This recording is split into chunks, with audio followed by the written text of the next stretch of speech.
అదేవిధంగా ఈ మహేశ్వరం డీసీపీ గారికి, రంగారెడ్డి జిల్లా కలెక్టర్ గారికి ఎప్పుడు అభివృద్ధి కార్యక్రమాలు ఈ ప్రాంతంలో ఏర్పాటు చేసిన ఫ్యూచర్ సిటీ పరిధిలో ఉన్న ప్రజాప్రతినిధులందరికీ మర్చిపోకుండా పాస్ ఇచ్చి వాళ్ళని లోపలికి వచ్చే విధంగా ఈ ప్రాంతంలో వాళ్ళు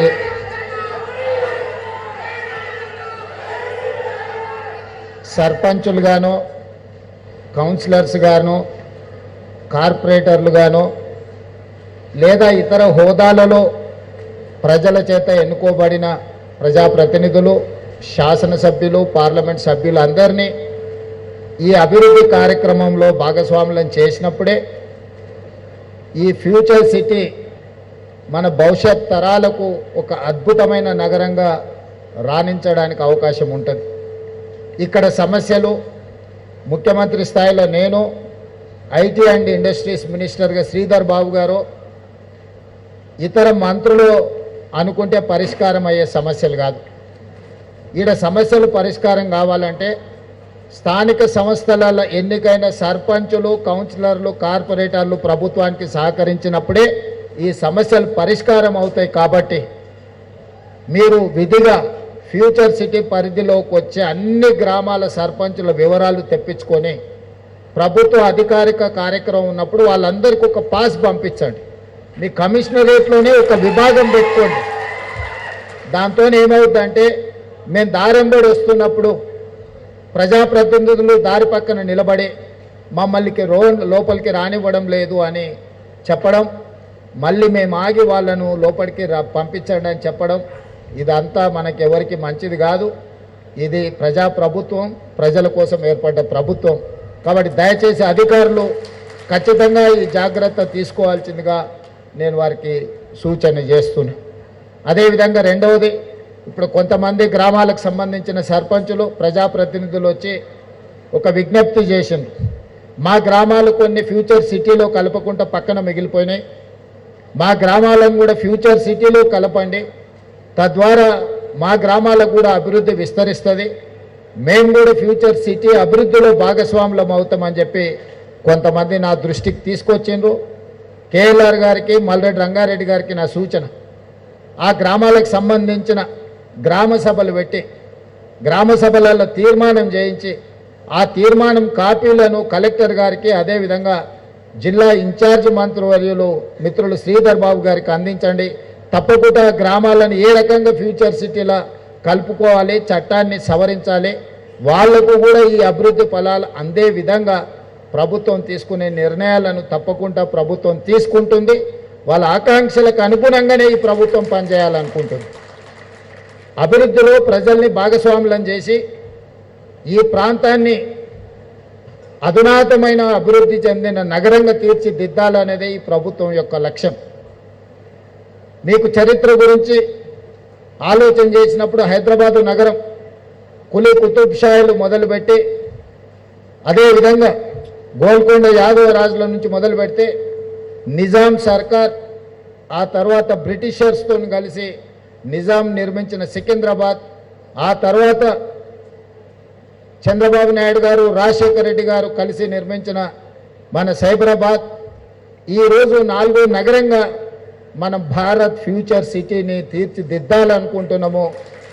ప్రపంచంలోనే ఒక అద్భుతమైన నగరాన్ని ఏ దేశాలైతే మనం చూసి వచ్చినామో, ఏ దేశాలనైతే మనం ఆదర్శంగా తీసుకుంటున్నామో, సౌత్ కొరియా, జపాన్, జర్మనీ లాంటి అభివృద్ధి చెందిన దేశాలు, సింగపూర్ లాంటి నగరాలను ఈరోజు మనం చూసి నేర్చుకుంటున్నాం.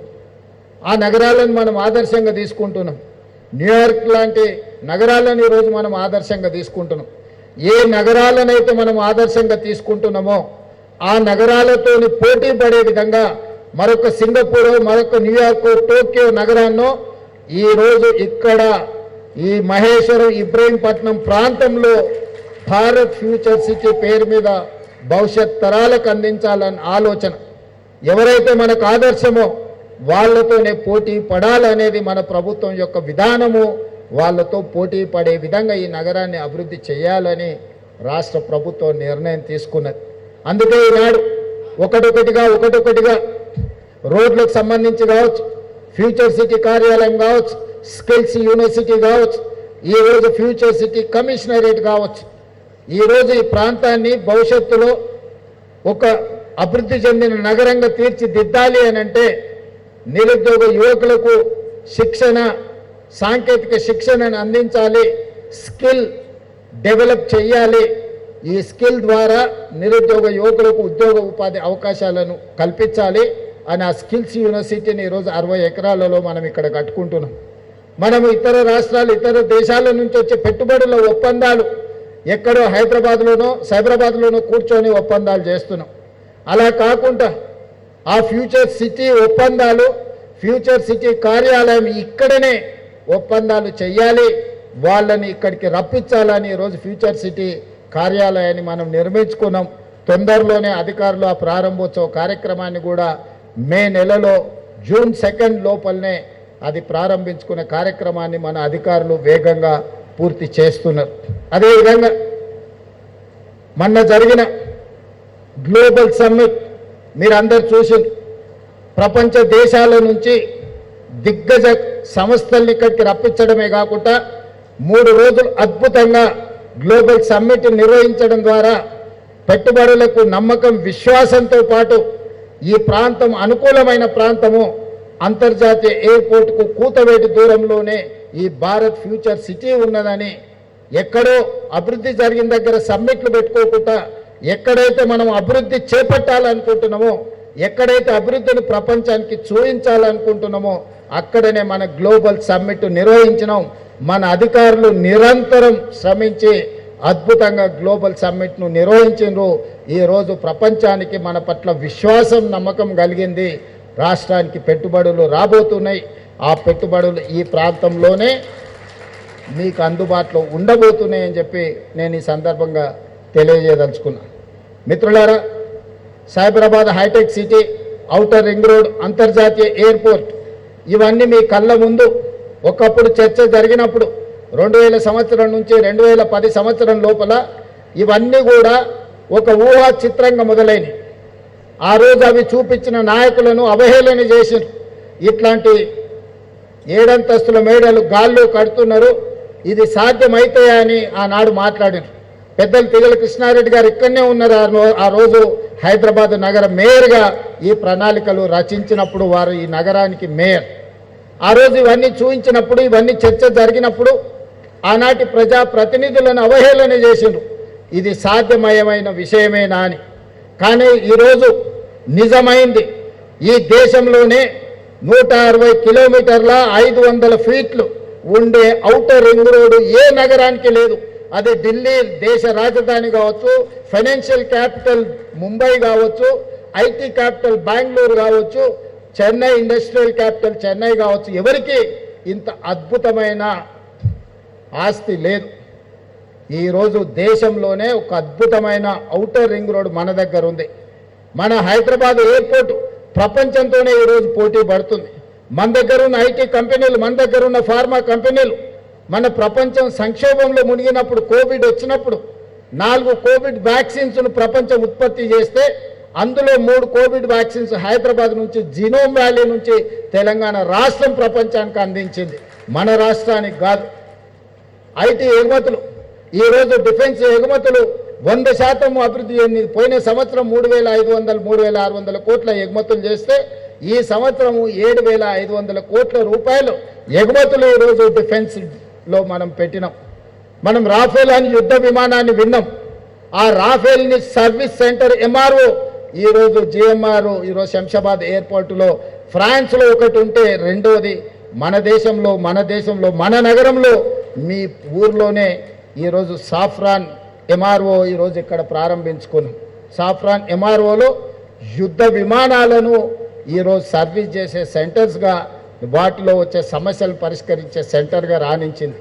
ఇట్లా చెప్పుకుంటూ వెళ్తే ఈ సక్సెస్ స్టోరీస్, ఆనాడు భూసేకరణకు ప్రయత్నం చేసినప్పుడు, స్థానిక సమస్యలు వచ్చినప్పుడు ఆనాటి మంత్రివర్యులు దేవేందర్ గౌడ్ గారు కూర్చొని గ్రామాలలో సర్ది కట్టుకొని పోయి కూర్చొని గ్రామాలలో ఉన్న పెద్ద మనుషులను పిలిచి కూర్చోబెట్టి మాట్లాడి మన రంగారెడ్డి జిల్లాలో తాగనీకి నీళ్లు లేవు, పిల్లని ఇచ్చేటోడు లేడు, మన దిక్కు మళ్ళీ చూసేటోడు లేడు, ఈ అభివృద్ధి వస్తేనే మన జిల్లా బాగుపడుతుందని ఆ రోజు నిరంతరం దేవేందర్ గౌడ్ గారు కృషి చేయబట్టి ఈ ప్రాంతానికి ఇంత అభివృద్ధి వచ్చింది. నేను ఎందుకు వారిని ఈరోజు గుర్తు చేస్తున్నా అంటే ఈనాడు ఈ ఫ్యూచర్ సిటీలో కూడా కొంతమంది రైతులకు బాధనో లేకపోతే నష్టపరిహారం రాలేదనో లేకపోతే కష్టమో కొంత నిష్ఠూర్కమో ఉన్నది. ఈ వేదిక మీద ఉన్న ప్రజాప్రతినిధులు బాధ్యత తీసుకొని ఈ పనులను చేస్తే చరిత్రలో మీరు మిగిలిపోతారు. వాళ్ళని ఆదుకుందాం, వాళ్ళకి నష్టం చేయాలనేది ఈ ప్రభుత్వానికి ఎక్కడ ఆలోచన లేదు. వాళ్ళకి సరైన సముచితమైన విధంగా వాళ్ళని ఏ విధంగా ఆదుకోవాలనో ప్రభుత్వం ఆదుకుంటుంది. మిత్రులు శ్రీధర్ బాబు గారు మీకు ఎప్పుడు అందుబాటులో ఉంటారు. అధికారులకు ప్రజాప్రతినిధులకు నా సూచన, వాళ్ళందరినీ కూడా ఒప్పించి లీగల్ లిటిగేషన్స్ లేకుండా నేను కూడా రైతులకి ప్రాంత ప్రజలకు విజ్ఞప్తి చేస్తున్నా.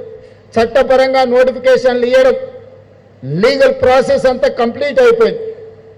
ఈ రోజు కాకపోతే రేపైనా మన భూమి ప్రభుత్వానికి బదిలీ అవుతుంది. అది ఆగే అవకాశం లేదు. తాత్కాలికంగా వాయిదా పడవచ్చు. వాయిదా పడడం వల్ల ఆనాడు మీరు భూమి ఇస్తే అదే పైసలు తీసుకుంటే కల్వకుర్తిలో అవతలికి పోతే మీకు సేమ్ ఇక్కడున్న భూమి కంటే 2 అంతలు వచ్చేది. ఇప్పుడు ఆడ కూడా భూముల ధరలు పెరిగినాయి. ఇప్పుడు ఈ పైసలు తీసుకోకపోతే ఎకరాలు మీ భూసేకరణ జరిగితే మీరు గజాలలో కొనుక్కోవడానికి కూడా ఆ పైసలు మీకు సరిపోవు. అందుకే నా సూచన, డబ్బులు తీసుకోండి, కొంచెం దూరం వెళ్ళి మళ్ళీ భూమి కొనుక్కోండి. ఇక్కడ ఏదో మీ పిల్లలకు ఉద్యోగాలకో లేకపోతే ఇంకేదైనా కావాలంటే మీ పిల్లలు చదువుకున్న వాళ్ళు ఉంటే స్కిల్స్ యూనివర్సిటీలో ట్రైనింగ్ ఇచ్చి వాళ్ళకు ఒక మంచి బాధ్యత గల పౌరుడిగా తీర్చిదిద్దుదాం. వాళ్ళకు ఉద్యోగ ఉపాధి అవకాశాలు కల్పిద్దాం. ఇతర ప్రయోజనాలు ఏమున్నా ప్రభుత్వం వాళ్ళ కోసం పనిచేస్తుంది. కాబట్టి దయచేసి స్థానిక ప్రజాప్రతినిధులకు నా సూచన, పిలవండి, కూర్చోబెట్టండి, మాట్లాడండి, వాళ్ళ బాధ వినండి. వినకుంటేనే గుంజుకుంటున్నామన్న వాళ్ళకు ఒక అభద్రత భావాన్ని ఇవ్వకండి.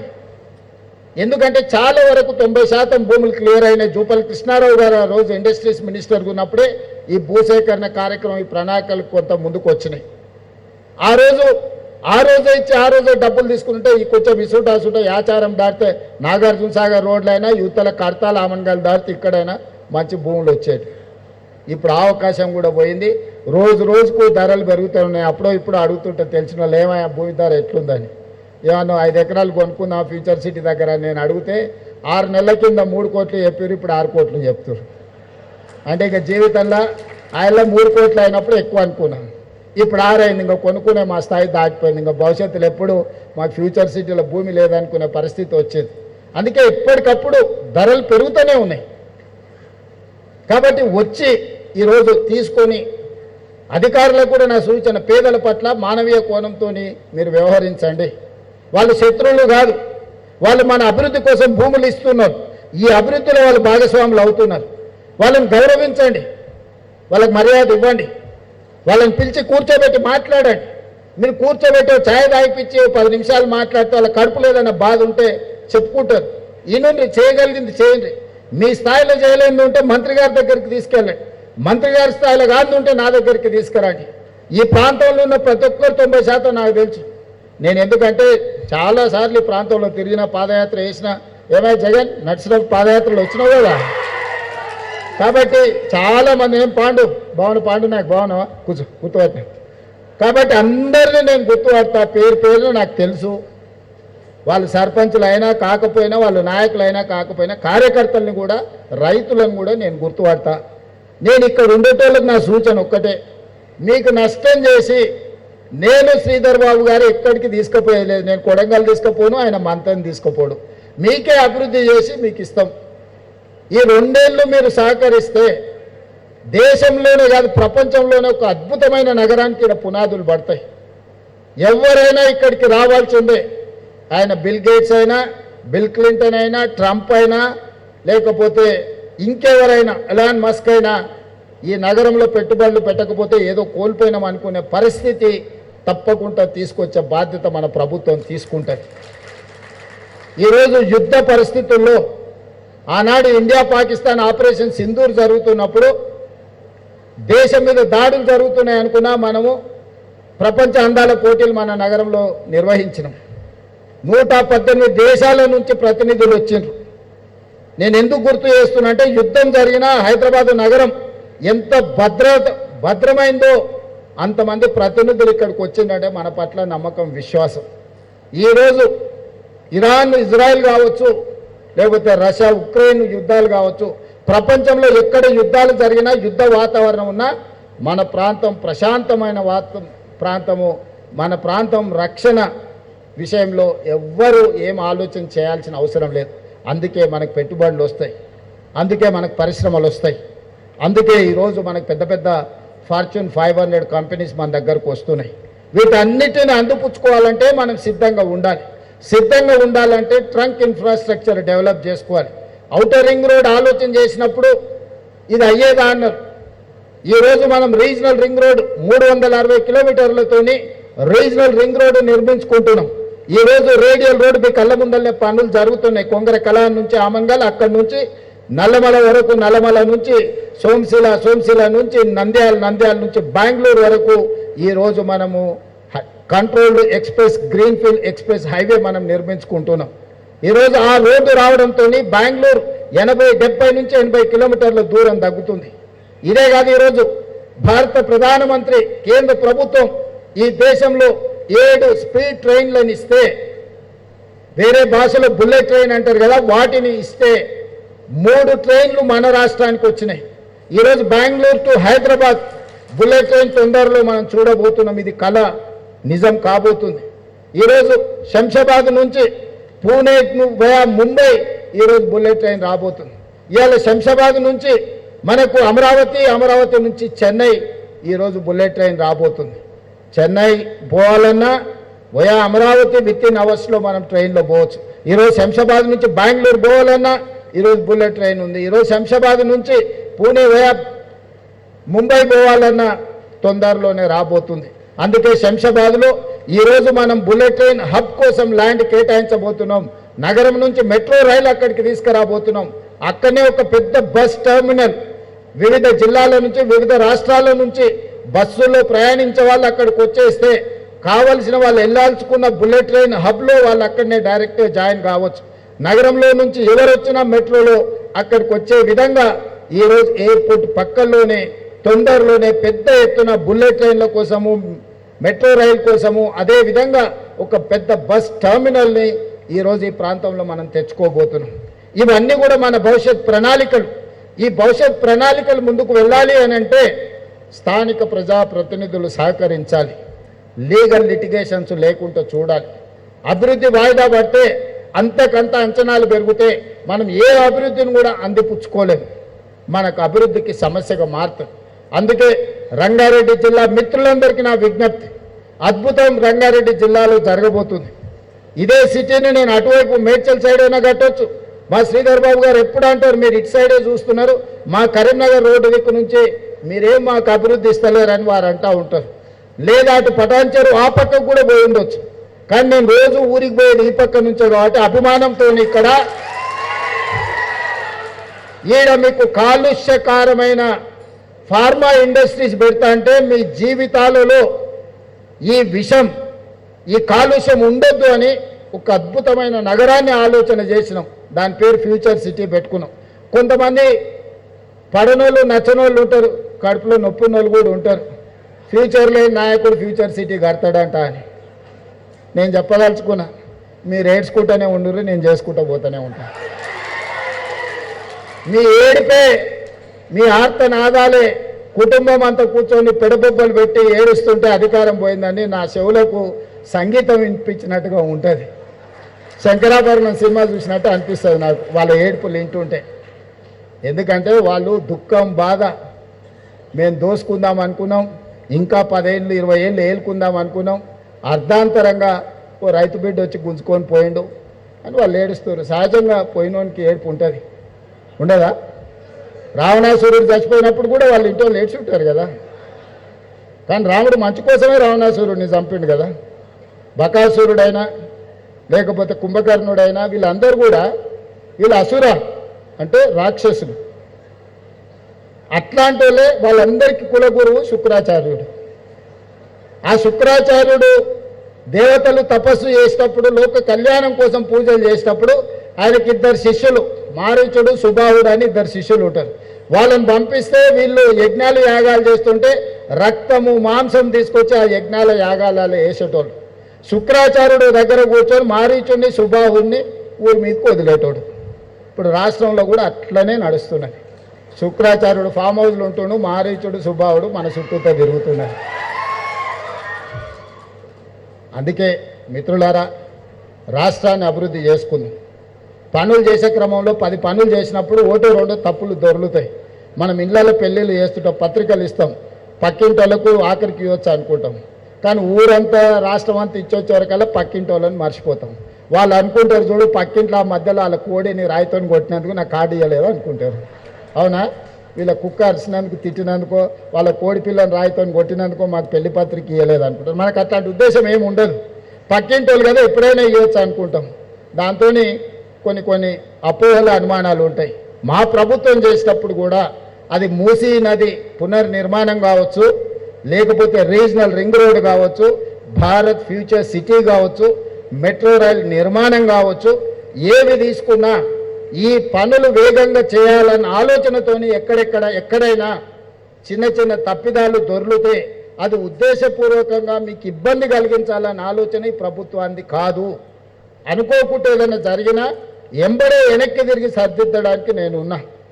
మీకు ఏదైనా సమస్య వచ్చి నిలబడి పరిష్కరించడానికి నేనున్నా. నమ్మకం పెట్టుకొని ముందుకు నడవండి. ఆ నమ్మకమే మనల్ని అభివృద్ధి పదం వైపు నడిపిస్తుంది. ఎప్పుడు చెడు చెప్పేటోడు ఉండనే ఉంటాడు. ఏ ఊరికైనా ఓ తాగుబోతాడు ఉంటాడు. అవునా? ఆ సినిమాలో ఏదో కుడి ఎడమైతే పర్వాలేదు అని పాట ఉంది కదా. ఇద్దరు రచయితలు కుడి ఎడమైతే తప్పే కాదని చర్చిస్తే అదెట్లా అని వాళ్ళు చర్చించుకుంటుంటే రాష్ట్రకు రిక్ష దొక్కేటోడు చెప్పిండట, సార్ తాగుబోతాడు మాటలు మీరు వింటారా సార్? తాగి పాడిండు ఆయన. తాగినప్పుడు ఏదో మాట్లాడతాడు, దాని గురించి మనకెందుకని. ఇప్పుడు రాష్ట్రంలో మాట్లాడేటోళ్ళు కూడా గట్లాటోళ్ళే. వాళ్ళు మాట్లాడేటి వినకండి. ఆయన ఏదో 2 వేసి ఏదో మాట్లాడుతుంటాడు. 2 వేసి మాట్లాడే మాటలను మనమంతా సీరియస్గా తీసుకోవాల్సిన పని లేదు. మనం ఈ నగరాన్ని అద్భుతంగా నిర్మించుకుందాం. ఇక్కడ అందుకే మొదట వచ్చేది ఏ సమస్య వచ్చినా పోలీస్, ఫస్ట్ రీచ్ పోలీస్. ఆ పోలీస్ కమిషనరేట్ ఇక్కడికి వచ్చిందంటే ఈ ప్రాంతంలో ఒక సంపూర్ణమైన విశ్వాసం వస్తుంది, ఒక నమ్మకం వస్తుంది. అందుకే పోలీస్ కమిషనరేట్ని ఇమ్మీడియట్గా నగరానికి కావాల్సిన అభివృద్ధి కార్యక్రమాలు ముందుకు తీసుకెళ్లే క్రమంలో future city office, skills university, police commissionerate వీటన్నిటినీ చెప్పినాం. ఈరోజు మిగతా పోలీసు మల్కాజ్గిరి కమిషనరేట్, ఇతర ట్రాఫిక్ పోలీస్ స్టేషన్లు అన్ని ప్రారంభించుకున్నాం. చివరిగా మా ఆదివాసీ బిడ్డలు ఇలా చాలామంది వచ్చారు. ఈరోజు ఒకనాడు ఈ ప్రాంతంలో రైతులు భూమి కోసం కొట్లాడినప్పుడు, భూమి కోసం, భుక్తి కోసం, విముక్తి కోసం సాయుధ రైతాంగ పోరాటం చేసి నేల కొరిగిన వీరులు ఈ ప్రాంతంలో ఉన్నారు. అది కొమరం భీముడు కావచ్చు, రామ్జీ గోండు కావచ్చు, లేకపోతే చాకలి ఐలమ్మ కావచ్చు, లేకపోతే దొడ్డి కొమరయ్య కావచ్చు. ఇలాంటి వాళ్ళు ఎంతోమంది వీరులు నేల కొరిగిండ్రు సాయుధ రైతాంగ పోరాటం నుంచి. ఈరోజు ఆనాటి పోరాటాలు ఆ తర్వాత వచ్చిన పరిణామ క్రమంలో భూస్వాములు, జమీందారులు, జాగీర్దారులు ఆధిపత్యం చెలాయిస్తున్నప్పుడు, పేద ప్రజల మీద అమానుషంగా వ్యవహరిస్తున్నప్పుడు నక్సల్బరీ ఉద్యమం వచ్చింది. బెంగాల్లో ఉన్న నక్సల్బరీలో మొదలైన ఉద్యమం తెలంగాణ రాష్ట్రంలో దండకారణ్య మొత్తం నల్లమల అటవీ ప్రాంతానికి వ్యాపించింది.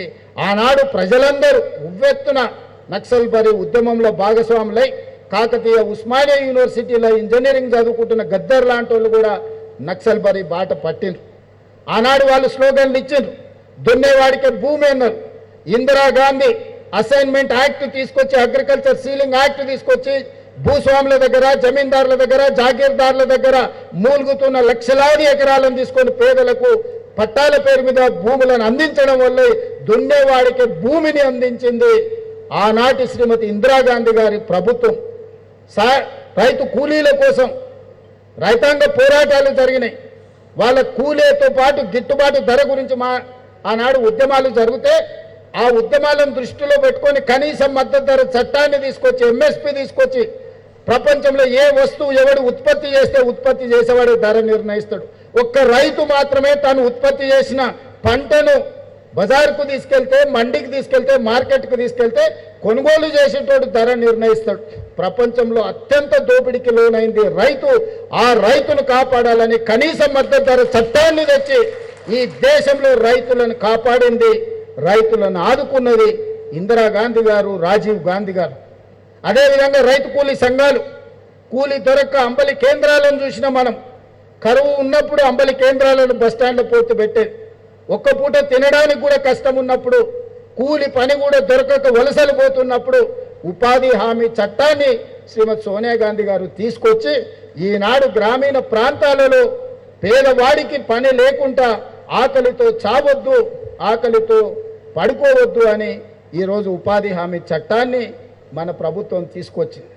కనీస మద్దతు ధర కావచ్చు, ఉపాధి హామీ పథకం కావచ్చు, రైట్ టు ఎడ్యుకేషన్ యాక్ట్ కావచ్చు, రైట్ టు ఇన్ఫర్మేషన్ యాక్ట్ కావచ్చు, చట్టాలన్నీ సవరించుకుంటూ పేదల కోసం పనిచేసింది. అందుకే ఈనాడు నక్సల్ బరి ఉద్యమాల బాట పట్టిన, అడవి బాట పట్టిన సోదరులకు అందరికీ మేము విజ్ఞప్తి చేసినాం. అయ్యా, మీ పోరాటం ఫలించింది, ప్రజల జీవన ప్రమాణాలు మారిపోయినాయి, పెరిగినాయి. మీరు అడ్డుకోవడం వల్ల గిరిజన ప్రాంతాలలో, తండాలలో, గూడాలలో, మారుమూల పల్లెల్లో ఈ ప్రభుత్వం చేయాలనుకుంటున్న అభివృద్ధి ఆగిపోతుంది. ఆ ఆదివాసి బిడ్డలకు ఉద్యోగ ఉపాధి అవకాశాలు కల్పిస్తాం, జనజీవన స్రవంతిలో కలవండి అని పిలుపునిచ్చినాం. మనం వచ్చిన తర్వాత ఇంతకుముందు సుమతి గారు చెప్పారు, శివధర్ రెడ్డి గారు చెప్పారు, 814 మంది నక్సలైట్లు ఉద్యమ బాటను వీడి జనజీవన స్రవంతిలో కలిసిండ్రు. సెంట్రల్ కమిటీ మెంబర్స్ అందరూ ఈరోజు వచ్చిండ్రు. ఇంకా ఒకరిద్దరు పెద్దలు మిగిలిపోయినారు, వాళ్ళకు కూడా వయసు మీద పడ్డది. అందులో ప్రముఖ వ్యక్తి గణపతి. నేను ఈ వేదిక మీద నుంచి వారికి విజ్ఞప్తి చేస్తున్నా, ప్రభుత్వం మీ ఆరోగ్యం బాగాలేదని ప్రభుత్వం దృష్టికి వచ్చింది. మీకు అవసరమైన వైద్యాన్ని అందించే బాధ్యత రాష్ట్ర ప్రభుత్వం తీసుకుంటుంది. మీ ప్రాణానికి రక్షణ కల్పించే బాధ్యత మా రాష్ట్ర ప్రభుత్వం తీసుకుంటుంది. ఇక మీ ఉద్యమం ప్రజలలో ఉండి ప్రజా సమస్యల్ని ప్రస్తావించండి, అవి పరిష్కరించడానికి ప్రజా ప్రభుత్వం అందుబాటులో ఉంది. ఇంకెవరైనా అడవుల్లో ఉండి నక్సలైట్ ఉద్యమాలతోని ప్రభావితమైన వాళ్ళు ఎవరైనా ఉంటే జనజీవన స్రవంతిలోకి రాండి. మీకు ఆర్థికంగా మీరు ఉండడానికి మీకు అన్ని రకాలుగా ఈ రాష్ట్ర ప్రభుత్వం ఆదుకుంటుంది. ఈనాడు గిరిజనుల యువకులకు గిరిదర్శక్ పేరు మీద ఆనాడు నక్సలైట్లకు అడవుల్లో దారులు చూపించిన మా గిరిజన బిడ్డల్ని ఆదిలాబాద్ పోతే గోండులు ఉండొచ్చు, మహబూబాబాద్ ములుగు ఈ ప్రాంతానికి పోతే కోయలు ఉండొచ్చు, అచ్చంపేట అడవుల్లో పోతే చెంచులు ఉండొచ్చు, ఇతర ప్రాంతాలలో పోతే మా లంబాడ సోదరులు ఉండొచ్చు.